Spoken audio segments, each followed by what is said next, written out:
오늘 말씀 요한계시록 3장 14절부터 마지막 22절까지 말씀 함께 살피겠습니다. 오늘 저희가 소아시아 7교회 가운데 이제 마지막 라오디게아 교회를 향한 그런 말씀을 살피게 되었습니다. 지중해를 중심으로 에베소, 서머나, 버가모, 두아디라, 사대, 빌라델비아, 라오디게아 이렇게 교회가 위치해 있습니다. 그래서 이제 이 라오디게아 교회는 또 빌라델비아 교회 남동쪽으로 또 한 40-50마일 떨어진 곳에 위치해 있습니다. 그래서 7교회 가운데 어쨌든 제일 그 내륙의 중심부에 그렇게 위치해 있는 교회라고 할 수 있습니다.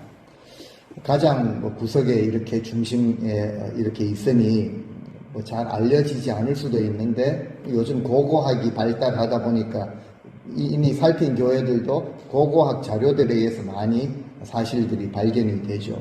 라오디게아 교회가 은행 거래의 중심지였다라는 기록이 있습니다. 그 금융이 그 예전에 고대에 금융이 발달했고 양털을 비롯해서 직물을 그렇게 생산하는 도시였고 특별히 이제 눈 치료에 탁월한 효과를 가진 그 안약을 그렇게 생산했던 그런 도시입니다. 그리고 이제 무역로가 각 도시로 가는 무역로가 교차하는 그런 지점에 있다 보니까 이제 좀 부유했던 그런 역시 부유했던 도시입니다. 그런데 문제는 이 라오디게아 교회의 부요함이 교회에도 신앙생활에도 지대한 영향을 미치게 되었습니다. 라오디게아 교회는 이 4대 교회 못지않게 상태가 가장 안 좋은 교회다. 예수님께 칭찬받은 것은 하나도 없고 책망만 받은 그런 교회가 되게 되었습니다. 그래서 이런 교회를 향해서 말씀하신 주님이 어떤 분이신가 이제 첫 구절을 시작하면서 이렇게 설명합니다. 우리 주님은 아멘이시요 그리고 충성되고 참된 증인이시요 하나님의 창조의 근본이신 그런 주님께서 말씀하신다라고 주님에 대해서 이렇게 설명을 하고 있습니다. 주님이 아멘이시다라는 이 표현 흔한 표현은 아닌데요. 이렇게 말씀하고 계십니다. 아멘이시다. 주님이 한 번 하신 말씀은 그대로 이루시는 그런 분이다라는 의미죠. 아멘. 그렇게 되기를 원합니다. 믿습니다라는 이 표현 아닙니까? 그래서 주님이 한 번 하신 말씀은 때가 되면 언젠가 반드시 그대로 이루시는 분. 그래서 주님 아멘이신 그 주님. 그리고 충성되고 참된 증인이시죠. 한마디로 표현하면 하나님께 받은 말씀을 신실하게 받은 그 말씀을 있는 그대로 전하시는 분이시다라는 것이죠. 이것이 참된 증인입니다. 요즘 조국 대한민국이나 미국 땅에도 얼마나 거짓된 그런 일들이 많습니까? 있는 것을 아닌 것으로 그리고 어쨌든 증거를 거짓 증거를 내세우고 이렇게 하는데요. 우리 주님은 참된 증인이시다. 있는 것은 있는 그대로 그 말씀을 하시는 그런 분이시죠.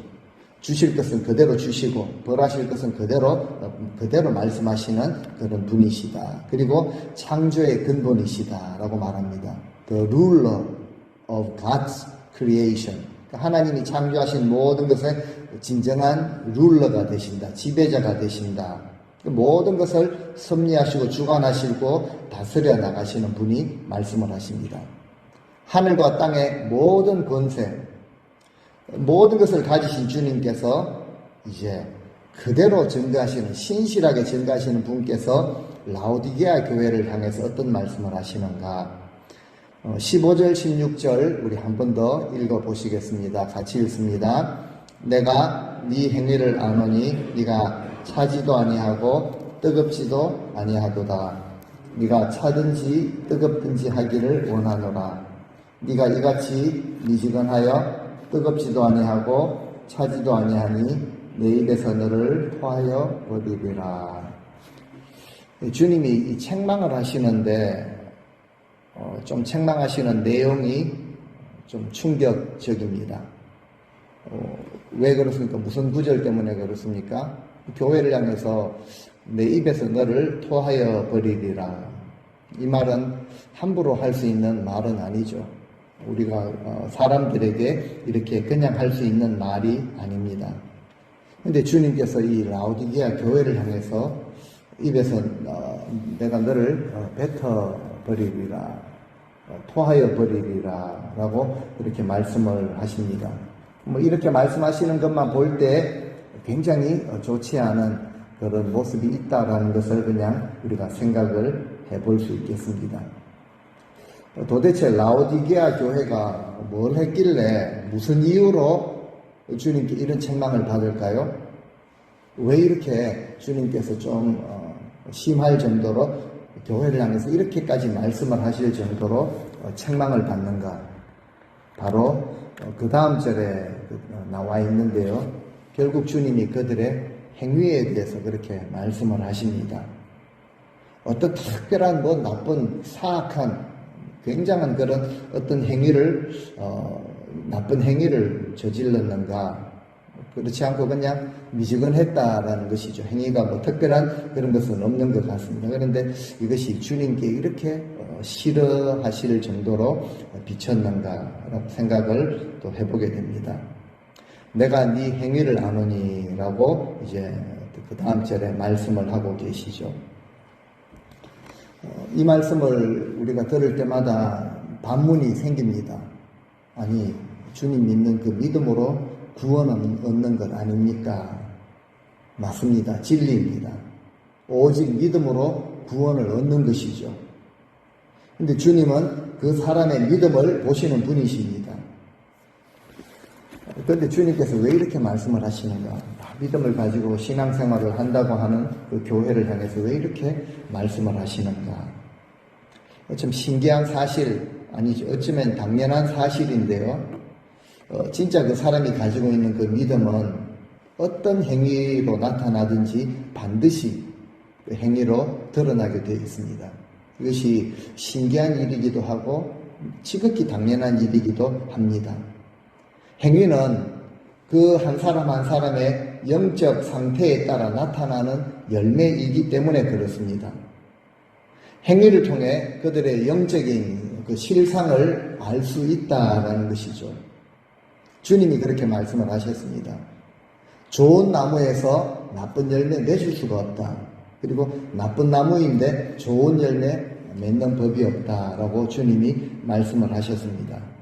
이 주님께서 이제 그들의 행위를 아신다라고 말씀을 하시죠. 그리고 그들의 행위는 보니까 그 어떤 행위든지 영적인 상태에서 다 나온 것들입니다. 라오디게아 교회의 영적인 상태를 말씀을 하시죠. 어떤 상태였냐 하면요, 차지도 않았고 뜨겁지도 않았다. 미지근했다라는 것이죠. 여기서 우리가 흔히 좀 착각할 수 있는 것은 어떤 것이냐면은 뜨거운 것만 좋은 것이다 라는 것이죠. 신앙은 뜨겁게 섬기고 이래야지 주님은 차가운 것 원하지 않으신다라고 그렇게 조금 착각을 할 수도 있습니다. 근데 여기서 차갑다라는 표현은 그들이 뭐 뜨겁지 않아서 잘못하고 있다라는 뜻이 아닙니다. 정말 주님이 원하시는 것은 뜨거워야 할 때에는 열정과 열심을 내며 살아서 움직이는 행위로 나타나는 이런 행동하는 신앙을 원하시죠. 그리고 차가워야 할 때는요, 아무리 내 기분 만족시켜주고 나를 치켜 올려 세워주고 내 유익이 많아진다고 할지라도 냉철하게 단호하게 거절하고 어울리지 않고 그리고 품지 않는 이런 신앙의 자세를 주님이 원하시는 것이죠. 차가울 때는 차가운, 뜨거울 때는 정말 뜨거운 그런 신앙을 주님이 원하십니다. 주님이 말씀하신 비유 그대로입니다. 아이들이 노는 장터에서 노는 것을 비유를 들어서 말씀을 하셨는데 이 시대가 어떤 모습이냐? 피를 불어도 춤추지 않는다는 거죠. 애곡을 해도 울지 않는 그런 모습이라고 주님이 그렇게 말씀을 하셨습니다. 우리에게 베풀어 주신 그 구원의 은혜에 감사하며 감격하며 눈물을 흘리며 정말 즐겁게 찬양하는 기뻐하는 이런 모습도 없고 나 같은 죄인 위해서 십자가 지신 주님 앞에 눈물을 흘리며 회개하는 이런 모습도 없었던 그 시대의 신앙의 모습이 차지도 않고 뜨겁지도 않은 그런 모습이라고 말씀을 하셨습니다. 그 배경을 설명을 하시는데 요한은요, 떡도 먹지 않고 포도주도 마시지 않고 회개의 메시지를 전하는데 이런 모습이 그 당시 사람들의 생리에는 전혀 맞지 않았습니다. 귀신 들렸다라고 트집을 잡았죠. 그리고 주님은 오셔서 보니까 죄인, 창기, 세리들하고 친구가 되어 함께 먹고 마시는데요. 저 사람 식탐이 있다. 포도주 즐기는 사람이다. 술꾼이다. 세리와 죄인들, 친구다. 좋은 의미에서 그렇게 하신 것이 아니라, 말한 것이 아니라, 나쁜 사람들하고 한 패가 되어서 한 통속이다라고 매도하기에 바빴죠. 그래서 주님은 차든지 뜨겁든지 하기를 원하노라라고 주님이 원하시는 것을 말씀해 주셨습니다. 차가울 때는 차가워야 하고 뜨거울 때는 뜨거워야 하는데 그들은 보니까 차지도 않고 뜨겁지도 않고 그냥 미지근했다라는 것이죠.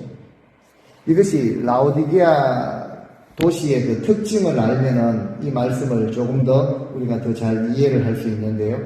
돈이 많고 의술이 좀 발달했고 여러 가지 생산물이 많았고 좀 풍족했던 라오디게아에 한 가지 부족한 것이 있었습니다. 그것이 바로 물이었죠. 북쪽에서 한 10km 정도 떨어져 있는 곳에서 물을 끌어왔습니다. 북쪽에서 이제 습계 성분이 많이 함유가 된 이 온천수, 이것이 이제 피부병 치료에 효과가 있었죠. 그래서 지금도 그 터키 땅에 이런 인기가 관광지인데요. 온천으로 이제 인기가 많습니다. 그리고 동쪽 높은 산이 있는데 산에서 내려오는 차갑고 시원한 물이 식수로 쓰였는데요. 이제 북쪽의 그 온천수와 동쪽의 이 냉수가 수로를 따라 라오디게아까지 올 때쯤 되면은 더 이상 차갑지도 않고 뜨겁지도 않은 그런 미지근한 상태가 되어버린 것이죠. 그래서 뜨겁지 않은 이 온천수는 더 이상 이 치료를 위해서 사용할 수가 없었고 석회 성분이 들어있는 이 미지근한 물은 식수로도 사용할 수가 없었던 것이죠. 물이 오기는 왔는데 이것도 아니고 저것도 아닌 이런 상태가 되어버린 것입니다.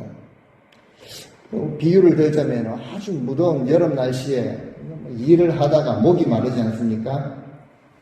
물론 몸에 좋지는 않은 것이기는 하지만 얼음이 떠있는 시원한 콜라 한 잔을 마시면 좋겠는데 미지근합니다. 김이 다 빠져버리고 미지근하다면 우리 지역에 이제 쌀국수가 유명한데요. 이 비 내리는 겨울 쌀쌀할 때 그냥 따끈한 국밥이나 쌀국수 한 그릇을 먹으면 좋겠는데 다 식어버린 또 빗물이 또 섞여서 이 맛도 저 맛도 아니라면은 굉장히 힘들죠. 아마 역정을 내시는 그런 분들이 계실지 모르겠습니다. 근데 라오디게아 교회가 그랬다는 것이죠. 어떤 것이 그랬습니까? 영적인 상태가 그러니까 뜨겁지도 않고 차갑지도 않고 미지근했다. 그리고 이런 영적인 상태가 그들의 행위로 나타났다는 것이죠. 그래서 16절에 주님께서 이렇게 말씀을 하십니다. 네가 이처럼 그러니까 미지근하다, 뜨겁지도 않고 차지도 아니하니 좀 심한 표현을 그렇게 하시죠. 내 입에서 너를 토하여 버리겠다. 열정도 없고 진리를 지켜나가는, 진리를 지키는 것이 주님께서 그렇게 원하시고 기뻐하시는 것을 그 앞에 6교회를 통해서 말씀을 하셨는데요. 진리를 지켜나가는 이런 냉철함도 없었다라는 것이죠. 그래서 그들의 모습은 겉으로 볼 때는 아마 두리뭉실했을 것입니다. 미지근했고 좀 애매모호한, 세상은 이런 거 좋아합니다. 그저 모관한 데가 없고 둥글둥글한 이런 사람을 좋아할지 모르는데 주님이 보시는 그 믿음에는, 신앙의 세계에서는 이 회색지대가 없다라는 것이죠. 그런데 문제는 교회가 이런 모습이 될 때, 교회가 교회로서 사명을 감당하지 못할 때 이런 교회를 향한 주님의 평가가 우리는 중요하죠. 우리 주님의 표현이 어떤가, 이것을 우리는 늘 살펴야 합니다. 주님의 표현은 내 입에서 너를 토하여 버리리라. 이것은 물론 굉장히 심한 표현이라고 저도 생각을 합니다. 하지만 이런 심한 평가이기는 하지만 이러한 평가, 주님의 평가이기 때문에 이 평가는 확실한 것이다 라는 것을 우리는 주님에 대한 묘사에서 알 수가 있죠. 주님은 어떤 분이셨습니까? 아멘이시고 충성되고 참된 증인이십니다. 그래서 이 교회를 향한 주님의 평가는 과장이나 좀 지나친 것이 아니라 있는 그대로 참된 평가이고 틀림이 없고 정확한 평가이다 라는 것을 우리는 그렇게 받아들일 수가 있습니다. 차라리 주님을 모르는 자들, 믿음이 없는 자들이라고 하면은 뭐 그런 줄 알고 이해를 할 텐데 앞에 다른 교회들을 향해서 그렇게 말씀을 하셨죠. 자칭 유대인이라고 말을 합니다. 주님을 믿는다, 또 그리스도인이라는 이름을 가지고 있으면서 그 행위에 뜨거움이 없고 차가움도 없는, 그리고 주님이 전혀 드러나지 않는 사람, 어떻게 믿음의 사람이라고 할 수 있는가? 이런 물음표가 생겨나는 그런 말씀이죠. 그래서 주님이 이 바리새인들의 외식을 그토록 미워하셨던 것이죠. 굉장히 심한 표현 하시지 않습니까? 심지어는 이제 회칠한 그런 무덤과 같다라고 주님의 표현이 그렇다는 것이죠. 그토록 외식을 미워하셨던 주님이 교회들의 이런 좀 미지근한 가식적인 이런 모습을 주님은 견딜 수가 없으셨던 것 같습니다. 사람들은 그냥 그저 그러려니 서로 인정하고 인정을 받고 둘이 뭉실하게 그렇게 살아가지만 주님은 그렇지 않으신 것 같습니다. 그래서 내 입에서 너를 토하여 버리리라 심할 정도로 표현을 하시죠. I'm about to spit you out of my mouth 라고 하시죠. spit, 침을 뱉는다라는 의미지만 좀 토하여 버리겠다. 근데 사람들은 우리의 모습은요, 주님을 향한 이 뜨거움이 식어가는 것, 이것을 당연하게 생각해 줍니다. 세월이 지나고 연륜이 쌓이다 보면은 자연스러운 과정으로 받아들이기도 하는 것 같습니다. 그래서 예수님을 막 믿고 이제 뜨겁게 섬기는 사람들을 보면서 나도 그럴 때가 있었지. 예전에는 좀 열심히 했었는데 라고 생각을 하기도 하는 것 같습니다. 지금 내가 그렇지 않은 뜨겁거나 차가운 그런 신앙을 가지고 있지 않은 것을 문제라고 생각하지 않은 것 같습니다. 사람들의 입장에서는요, 영적으로 미지근하게 살아도 괜찮다라고 생각하는 것 같습니다. 저도 확실히 모르니까 그냥 같습니다라는 표현을 그렇게 드립니다. 그런데 우리 주님의 말씀 앞에 서게 될 때는 절대 그렇지 않다라는 사실이죠. 이것은 진리입니다. 같은 것이 아니라 확실한 말씀입니다. 주님은 이것도 아니고 저것도 아닌 미지근한 상태를 주님은 굉장히 미워하십니다. 예전에 엘리야 선지자가 바알 선지자들과 대결을 할 때 백성들에게 이렇게 말을 했습니다. 너희가 어느 때까지 둘 사이에서 머뭇머뭇하려느냐?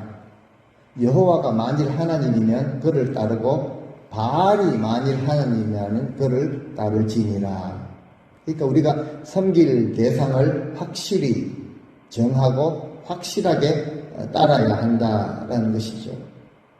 그래서 이제 주님이 이런 교회에 여전히 애정과 관심을 가지시고 그 교회가 그 신앙이 회복되기를 원하시죠. 그래서 그 교회를 향한 해결책을 주십니다. 19절을 먼저 보시겠습니다. 19절 말씀을 같이 한번 읽어 보시겠습니다. 무릇 내가 사랑하는 자를 책망하여 징계하느니 그러므로 네가 열심을 내라 회개하라. 여전히 이 교회를 주님은 사랑하십니다.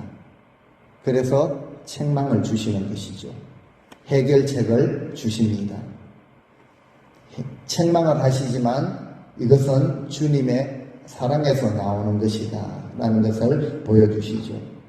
주님은 사랑하시기 때문에 책망을 하십니다. 징계를 하시죠. 그리고 우리에게 알려주시는 해결책이 바로 회개와 열심입니다. 정말 사랑하시기 때문에 때로는 엄하게 표현하시고 때로는 징계의 회초리를 드셔야 했던 것입니다. 왜냐하면 그것이 진짜 사랑이기 때문에 그렇습니다. 그래서 주님이 사랑하셔서 회초리를 드신다면 우리는 당장 회개해야 하는 것이죠. 자존심 내세우고 버틴길 문제가 아니라는 것입니다. 주님의 관심 어린 사랑이 거기에 담겨 있기 때문에 그렇습니다. 라오디게아 교회를 여전히 사랑하시는 주님께서 열심을 내라, 회개하라 라고 명령하시죠. 그들은 회개해야 했고 열심을 내야 했습니다. 이것이 이제 라오디게아 교회를 향한 그런 말씀이죠. 그런데 이런 문제를 더 심각하게 만드는 또 다른 문제가 있었습니다. 17절 말씀 보시겠습니다. 그들이 뭐라고 말합니까? 우리는 부자다, 부요하고 부족한 것이 없다 라고 말하지만 주님은 항상 참된 것을 말씀하시죠. 네가 공고하고 가련하고 가난하고 눈멀었고 벌거벗은 것을 알지 못하는구나 라고 이렇게 말씀을 하십니다. 그렇죠. 문제를 더 심각하게 만드는 것은 문제를 모르는 것입니다. 아예 자각하지 못하는 것이죠. 문제를 모르면요 더 큰 문제가 됩니다. 곤고하고 가련한 자신의 실상을 보지 못했다라는 것이죠. 라오디게아 교회가 왜 이처럼 미지근한 교회가 되고 말았는가? 자신의 부족함이나 잘못이나 이것을 깨닫지 못하고 오히려 가진 것 때문에 교만해졌기 때문에 그렇다는 것이죠. 이것이 결국 미지근함으로 연결되고 말았습니다. 그래서 이렇게 말은 그렇게 하죠. 부자다, 우리 가진 것도 있고 부족한 것이 없다. 그런데 주님은 착각이고 교만이고 무지다라고 말씀을 하시죠. 정말 중요한 말씀을 하셨습니다. 우리 교회나 우리 성도들이 물질적인 풍요에 빠지면은 오히려 영적으로 궁핍해지는 이 실상을 느끼지를 못하는 것이죠. 자각하지를 못하게 되는 것입니다. 스스로 부자다라고 말은 하지만 주님은 실상을 말씀하시죠. 가난하다. 또 그들은 효력이 좋은 안약을 생산하고 자랑하고 자신만만하게 살았지만 주님은 실상을 또 말씀하십니다. 눈먼 자다라고 하시죠. 고급 양피옷을 입었지만 벌거벗었다라고 좀 이렇게 심한 표현을 주님께서 하셨습니다. 영적으로 좀 파산된 이런 상태라는 것이죠. 물질적으로 풍요했지만 영의 눈은 멀었고 영적으로 가난했고 헐벗었다.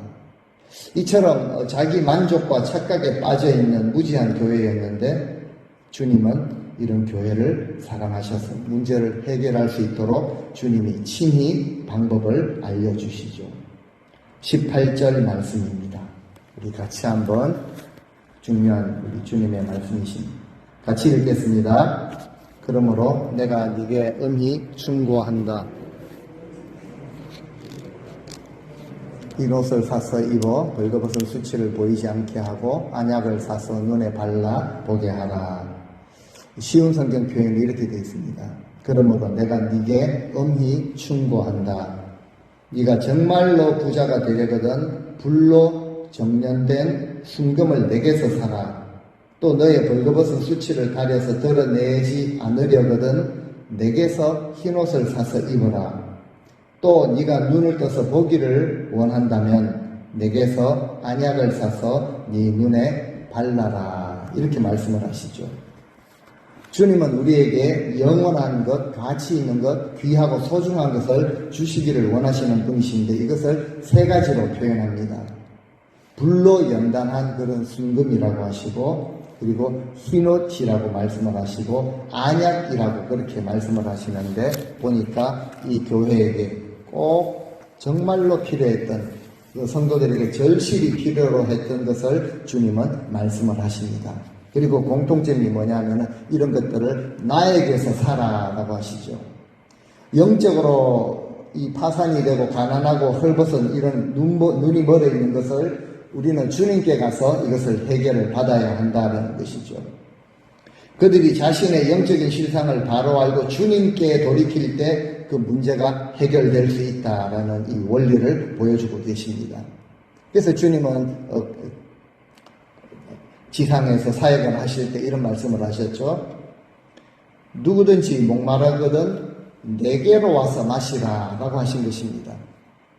왜냐하면 갈증을 느끼면서도 주님이 아니라 세상 것으로 채우려고 하는 이런 모습이 많기 때문에 그렇습니다. 우물가 여인처럼 주님께로 가지 아니하고 세상의 어떤 것들을 가지고 채워 나가려고 하는 이런 모습이 많기 때문에 그렇죠. 우리 인생의 문제는요, 내게 문제가 있다라는 것이 문제가 아닙니다. 문제는 누구에게나 언제나 가질 수 있는 것이죠. 진짜 우리 인생의 문제는 그 문제를 풀기 위해서 다른 곳에 기웃기웃한다는 것이 심각한 문제이죠. 진짜 문제는 우리가 주님 없이 잘 살아나가는 것, 이건 심각한 문제입니다. 그러면서 말은 하죠. 나는 부자다. 나는 가진 것이 있고 부족한 것이 없다. 그래서 주님을 믿기는 하지만 주님의 도우심이 그다지 필요가 없습니다. 절실할 때 정말 절박할 때는 주님이 필요하지만 평소에는 그렇게 주님 도움 없어도 살아갈 수 있다, 괜찮다라고 착각하며 살아가는 이것이 정말 우리 인생의 문제라는 것이죠. 그런데 주님 없이 살아가는, 괜찮게 살아가는 이것이 단지 라오디게아 교회만의 문제인가? 마지막 때를 살아가는 오늘날 우리 교회와 성도들이 겪고 있는 문제도 되는 것입니다. 오늘 이 라오디게아 교회를 향한 말씀을 보면서 우리는 주님 앞에 한번 이런 고백을 할 수 있을까 살펴보면 좋겠습니다. 우리가 오늘 찬송으로 들었는데요. 주 없이 살 수 없네. 이 한 구절의 이 고백. 정말 전심으로 우리가 고백을 들을 수 있는가라는 것이죠. 내 방식으로, 내 힘으로, 내 가진 것으로 지금까지 그렇게도 살아왔는데 정말 내가 주님 없이는 살 수가 없습니다 라는 이 고백을 우리 주님 앞에서 드릴 수가 있는가? 진심으로 드릴 수가 있는가? 정말 가련하고 벌거벗은 자가 되지 않기 위해서 나는 얼마나 주님 한 분을 의지하고 주님의 얼굴을 구하고 주님의 은혜를 구하고 날마다 주님 없이는 살 수 없는 존재입니다라고 진심으로 그렇게 고백하며 그렇게 주님께 매달리고 있는지 우리 자신을 돌아보아야 하는 것이죠.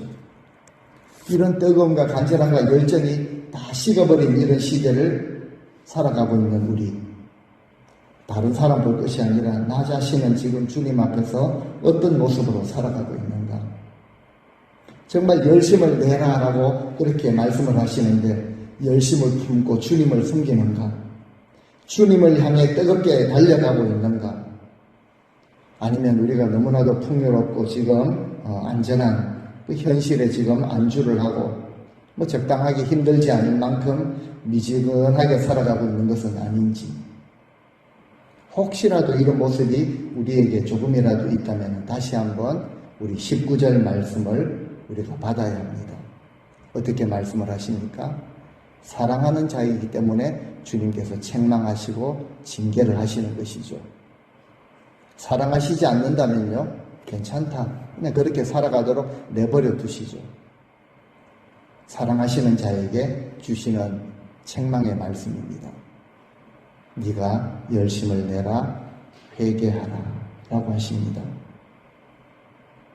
우리 지금 신앙의 실상이 혹시라도 미지근한 이런 모습이라면은 우리는 주님 앞에서 열심을 내야 합니다. 그리고 식어버린 것이 어떻게 식어버렸는가 생각을 하고 회개를 해야 합니다. 이것이 우리 인생의 모든 문제를 풀어나가는 해결의 지름길이기도 합니다. 이제 주님께서 이 라오디게아 교회를 향해서 결단을 촉구하시죠. 20절 말씀 같이 한번 읽어보시겠습니다. 20절 같이 읽습니다. 볼지어다 내가 문 밖에 서서 두드리노니 누구든지 내 음성을 듣고 문을 열면 내가 그에게로 들어가 그와 더불어 먹고 그는 나와 더불어 먹으리라. 불신자들 전도할 때 사용하라고 주신 말씀은 아닙니다. 교회를 향해서 미지근해진 우리 성도들을 향해서 열심을 내라고 촉구하시는 말씀이죠. 주님께서 문 밖에 서서 두드리신다라고 하는데, 두드린다라는 이 동사, 현재도 지금 계속 지속적으로 두드리신다라는 이 의미가 있습니다. 문을 열고 주님을 영접하고 열심을 낼 때까지 주님은 포기하지 아니하시고, 왜요? 사랑하시기 때문에, 관심을 가지고 계시기 때문에 포기하지 아니하시고 계속 회개를 촉구하십니다. 그래서 우리가 주님의 말씀을 들었다면 문을 열어야 하는 것이죠. 우리가 문을 열어드리면 주님께서 우리 인생의 문을 열어주시는 것이죠. 어떤 약속을 하십니까? 내가 그에게로 더불어 들어가 그와 더불어 먹고 그는 나와 더불어 먹으리라. 주님과 교제, 먹고 마시는 이런 사이는요, 정말 친밀한 그런 사이가 아니겠습니까? 주님과 교제하는 이런 축복을 넘어서 21절 말씀, 엄청난 또 복을 약속을 하십니다. 21절 같이 읽습니다. 이기는 그에게는 내가 내 보좌에 함께 앉게 하여 주기를, 내가 이기고 아버지 보좌에 함께 앉은 것과 같이 하리라. 주님 보좌에 함께 앉을 수 있는 이런 복을 허락하시죠. 열심히 주를 섬기는 자들이 결국 이기는 자들이 됩니다. 그리고 주님 보좌에 함께 앉게 되는 것이죠. 이것은 주님께서 가지신 그 귀하고 높은 영광을 그 자들과 함께 나누어 가지게 해주시겠다라는 의미죠. 열심을 품고 주님을 섬기는 자들을 주님도 무척이나 사랑하십니다. 그렇기 때문에 주님이 가지신 그 귀한, 그 존귀한 영광과 복을 그들과 함께 나누어 주겠다라고 약속을 하시죠. 아멘이시요 충성되고 참된 증인이신 주님께서 교회들을 향해 주신 약속이십니다. 이 자리에 우리 모든 성도님들도 마지막 22절 말씀처럼 지금까지 우리에게 주신 모든 그 말씀, 귀 있는 자들이 되셔서 성령께서 교회들에게, 여러분들에게 주신 말씀이십니다. 이 말씀을 듣고 합당하게 믿음으로 반응하시는 그런 우리 귀한 성도님들 다 되시기를 우리 주님의 이름으로 간절히 축원드립니다. 아멘.